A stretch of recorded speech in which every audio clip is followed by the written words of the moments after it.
അനുഭവം കൊണ്ട് ബോധ്യപ്പെട്ടിട്ടുണ്ട്. അതുകൊണ്ട് എനിക്ക് ഈ സത്യം തുറന്നു പറയണം.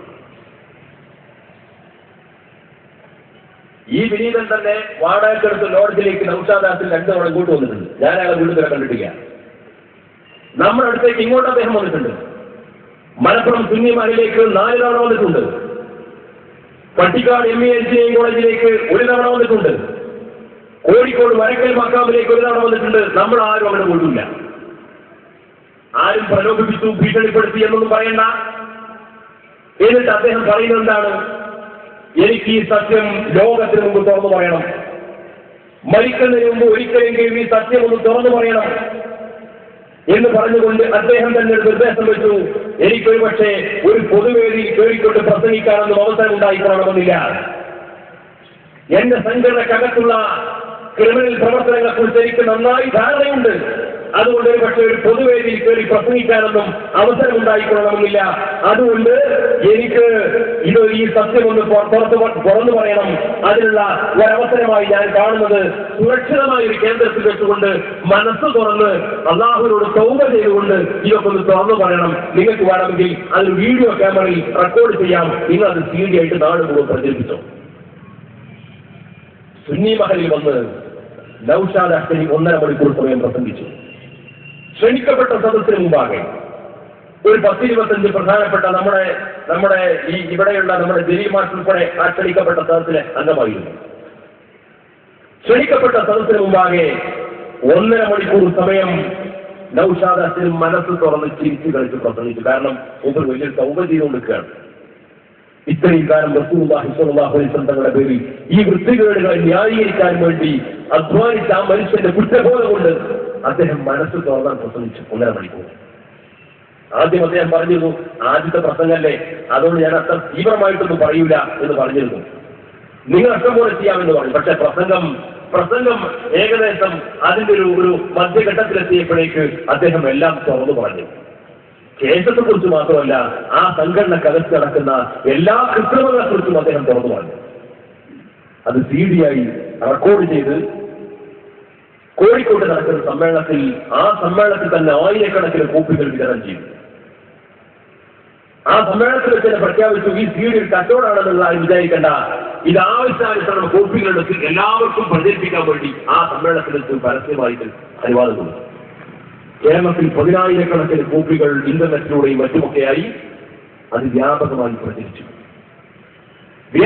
പ്രചരിച്ചപ്പോ ഈ നൗഷാദ് അഹ്സനി തന്റെ രാഷ്ട്രീയ നേതാവായി കണ്ടുകൊണ്ടിരിക്കുന്ന കാന്തപുരം വിഭാഗത്തിന്റെ സംഘടനയിൽ നിന്ന് ഇനിമേൽ ബന്ധപ്പെടരുത് എന്ന് പറഞ്ഞിരിക്കുന്ന വിലക്കേർപ്പെടുത്തിയിട്ടുള്ള ഹാഫിൽ അബ്ദുൽ ഹക്കീം എന്ന് പറയുന്ന ആ വ്യക്തിയുടെ അടുത്തേക്ക് പോയ സമയത്ത് ഹാഫിൽ അബ്ദുൽ ഹക്കീം എന്ന വ്യക്തിയുടെ അടുത്ത് ഇപ്പോൾ നൗഷാദ് അഹ്സനി ഉണ്ട് എന്ന് തിരിച്ചറിഞ്ഞ കാന്തപുരം വിഭാഗത്തിലെ ക്രിമിനൽ സംഘം നൗഷാദ് അഹ്സനി അവിടുന്ന് പൊക്കിയെടുത്തു.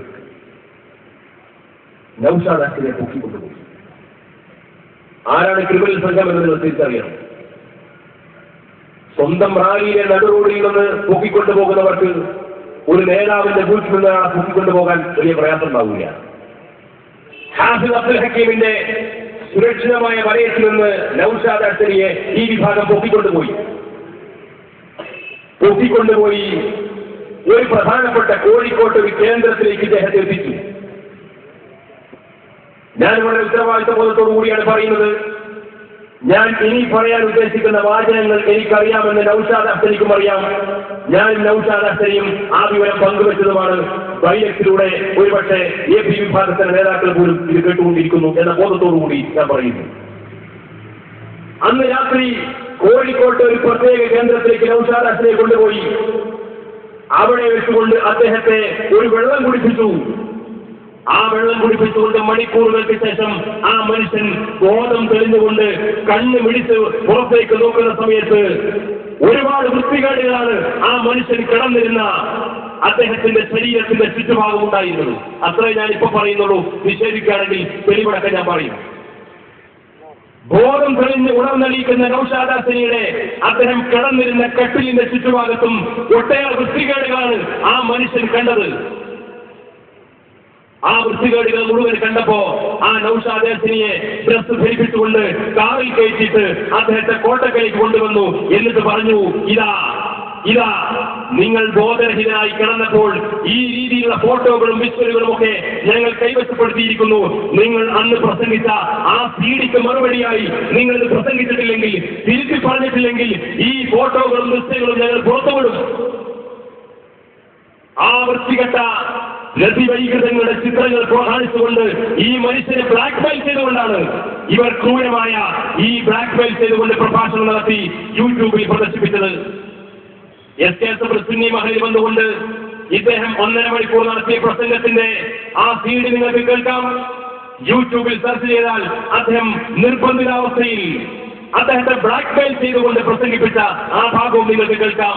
ആ 2 പ്രസംഗവും നിങ്ങൾ കേട്ടാൽ അറിയാം, ഒരു മനുഷ്യൻ സ്വയബോധത്തോടുകൂടി പറയുന്ന, മനസ്സ് തുറന്ന് സംസാരിക്കുന്ന പ്രസംഗവും തോക്ക് ചൂണ്ടി കത്തി ചൂണ്ടി മൊയ്ക്കിന് പകരം തോക്കിലേക്ക് മുമ്പിൽ നിന്നുകൊണ്ട് പ്രസംഗിക്കുന്ന ഒരു മനുഷ്യന്റെ പ്രസംഗത്തിന്റെ രൂപഭാവങ്ങളും അദ്ദേഹത്തിന്റെ ശരീരഭാഷയും അദ്ദേഹത്തിന്റെ മനസ്സും അദ്ദേഹത്തിന്റെ മുഖവും അദ്ദേഹത്തിന്റെ സ്വഭാവങ്ങളും പെരുമാറ്റങ്ങളും ഒക്കെ ആ പ്രസംഗത്തിലെ അദ്ദേഹത്തിന്റെ ശരീരഭാഷയിലൂടെ തിരിച്ചറിയാൻ കഴിയും. അത്രയും വലിയ വൃത്തികേടുകൾ. ആ വൃത്തികേട് ഇതേപോലെ ഇരിക്കുന്ന എന്റെ പിതാവിനോളം പ്രായമുള്ള അല്ലെങ്കിൽ എന്റെ കൊച്ചുകുട്ടിയോളം പ്രായമുള്ള അത്തരത്തിലുള്ള പ്രായവ്യത്യാസമുള്ള ആളുകൾക്കിടയിൽ പറയാൻ എനിക്ക് ലജ്ജയുണ്ട്. അത്രയും രതിവൈകൃതങ്ങളാണ് അവിടെ കാണിച്ചു കൂട്ടിയത് ഈ മനുഷ്യനെ ബോധരഹിതനാക്കിക്കൊണ്ട്.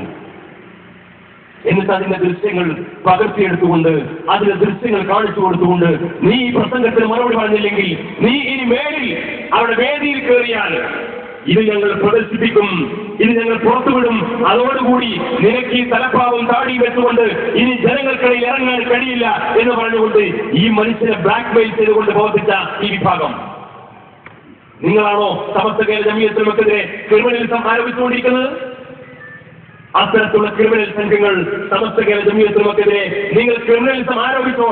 ഞങ്ങൾക്ക് ഭയമില്ല, ഞങ്ങൾക്ക് പ്രയാസമില്ല. പക്ഷേ ഇതെല്ലാം തുറന്നു പറയേണ്ടി വരും, ഇതെല്ലാം തുറന്നു പറയേണ്ടി വരും എന്ന് മാത്രമാണ് സാന്ദർഭികമായി സൂചിപ്പിക്കാനുള്ളത്. ഈ വൃത്തികേടുകൾക്കൊക്കെ തലപ്പാവും താടിയും വെച്ച കാന്തപുരം എ പി അബൂബക്കർ മുസ്ലിയാരുടെ ഇഷ്ടപുത്രനായ കാന്തപുരത്തെ എ പി അബ്ദുൽ ഹക്കീം എന്ന് പറയുന്ന ആ മനുഷ്യൻ തന്നെ തലപ്പാവും താടിയും വെച്ച് ഇത്തരത്തിലുള്ള വൃത്തികേടുകൾക്ക് നേതൃത്വം കൊടുത്തു എന്നതാണ് സത്യം. പിതാവ് ഞാനത് അറിഞ്ഞിട്ടില്ല എന്ന് പറയാൻ പാടില്ല, ഞങ്ങളുടെ സംഘടന അറിയില്ല എന്ന് പറയാൻ പാടില്ല. പിതാവിന്റെ സ്വന്തം പുത്രന്റെ നേതൃത്വത്തിലാണ് ഈ വൃത്തികേടുകൾക്ക് ആവശ്യമായ സംവിധാനങ്ങൾ ഒരുക്കിയത് എന്ന് നിങ്ങൾ മനസ്സിലാക്കണം. ഈ രീതികളൊക്കെ നടന്നുകൊണ്ടിരിക്കുമ്പോ ഇത്തരത്തിലുള്ള വൃത്തികേടുകൾ മതത്തിന്റെ പേരിൽ മതത്തിന്റെ മേലങ്കേണ്ടുകൊണ്ടും ഇവർ ചെയ്തുകൊണ്ടിരിക്കുമ്പോ മറുഭാഗത്ത് ക്രിമിനൽ സംഘത്തിന്റെയും ക്രിമിനൽ പ്രവർത്തനത്തിന്റെയും കൊലപാതകത്തിന്റെയും പേരിൽ സമസ്ത കേരള ജമിയത്തുലമയെ ആക്ഷേപിച്ചുകൊണ്ടിരിക്കുന്നു ഇവർ. ഇവിടെ റെഗോർ ഒരു സാധു കുഴഞ്ഞുകൊണ്ട് മരിച്ചു, അള്ളാഹു അദ്ദേഹത്തിന് പുറത്തു കൊടുക്കട്ടെ. പക്ഷേ